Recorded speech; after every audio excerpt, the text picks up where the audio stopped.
तपाईँ सदनमै हुनुहुन्छ। अहिले तपाईँको विषयमा धेरै समाचारहरू पनि फरक खालको समाचार भन्दा पनि सामाजिक सञ्जालमा तपाईँ र केपी खनालको तस्बिर एकदम ट्रोल भइरहेछ हैन। तपाईँसँगै जोसँग बस्नुहुन्छ त्यो तस्बिर ट्रोल भइहाल्छ। यो खास के हो? यो खासमा केपी खनालज्यूसँगको फोटो मात्र नभएर यो मेरो पहिलो पटक होइन हजुर हैन। सदनमा आइसकेपछि अब यस्ता कुराहरूले खासै मलाई फरक त पर्दैन। यस्ता कुराहरूमा मैले ध्यान पनि दिँदैन। सरकार बनिसकेको छ, नीति तथा कार्यक्रम सुरु भइसकेको छ, बजेटका कुराहरू छन्, धेरै काम गर्नुपर्ने छ, धेरै कुराहरू सिक्नुपर्ने छ। तर कम्तीमा अब आफ्नो परिवारदेखि लिएर आफन्तजनहरू शुभचिन्तकहरूले चिन्ता जाहेर गर्नुहुन्छ। यो एउटा सोच भयो क्या हजुर, यो एउटा प्रवृत्ति भयो।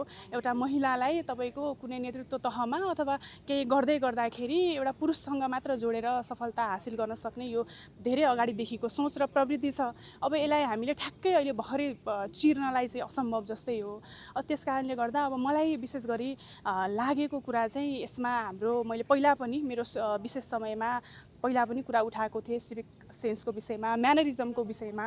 हामीले देशलाई भौतिक तहबाट विकसित गरौँला, बाटोघाटो पिच गरौँला, विभिन्न तहका विकास गरौँला, तर जबसम्म हाम्रो व्यक्तिको सोचाइमा परिवर्तन हुँदैन, हामीले एकअर्कालाई हेर्ने नजर परिवर्तन हुँदैन, तबसम्म हाम्रो देश भौतिक रूपमा मात्र अगाडि बढेर चाहिँ देश विकसित हुँदैन।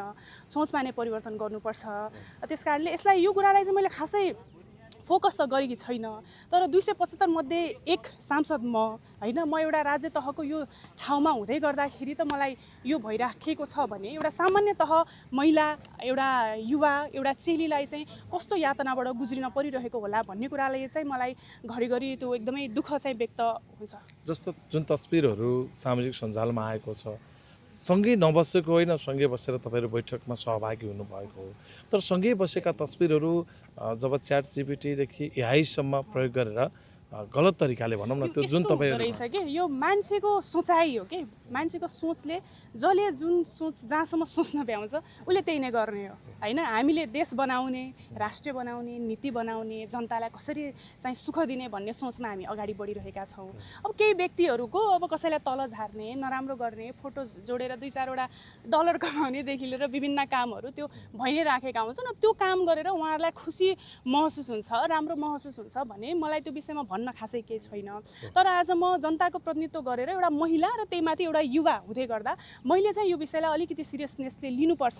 मैले चाहिँ यो मेरो मात्र विषय रहेन, यो देशभरिका महिलालाई मैले प्रतिनिधित्व गर्छु, युवालाई मैले प्रतिनिधित्व गर्छु।